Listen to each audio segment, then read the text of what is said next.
Ayan ang mga model ko. Nagpahinga muna sa ano dito. 10 o'clock pababa na kami. O, pababa na. Ayan naman na. Hi ka naman. Pagkilala mo yung pangalan mo. Ako po si Amir. Amir Kirina po. Ramos. Kirina po. Ah, okay. Anak ka pala ni Jinky. Ikaw rin, be. Ako po si Ate Muin Kirino. Okay. Ikaw ang panganay. Ako po manganay. Okay. Yan. Ay, mga model ko. Yan ang anak ni Jinky. Si Jinky raw ay nasa ibang bansa. Saan po? Saan sila sa ano? Saan si Jinky sa ano? Hong Kong po. Sa Hong Kong. Ako. Ayan ha, mga bata ha. Ayusin niyo pag-aaral. Sayang yung panahon. Yung mama niyo nagsakripisyo sa abroad para lang makapag-aral kayo ng college. Senior high na ba kayong dalawa? Ako po mag-senior high next year. Ah, okay. Ikaw, be? Junior high po. Ah, junior high. Okay. Tingnan mo. Junior. Hindi lang. Kaya lang. Mixtra yung abo. Senior high na sila. Ang dalawa. Puro ba kayo lalaki? Puro po lalaki. Asan yung isa? May pasok po kasi sila. Ah, okay. Yan sila mga anak ni Jinky. Pinagpapala din si Jinky. Nasa abroad.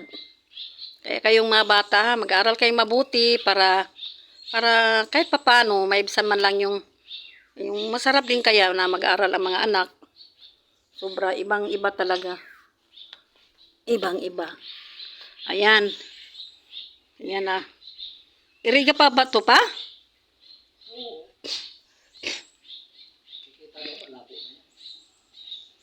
Ayan, overlooking po yan. Ayan, oh. Ayan, nasa baba yan. Yan siya. Yan ang lugar ng Iriga. May dagat doon. Saan yung dagat yan?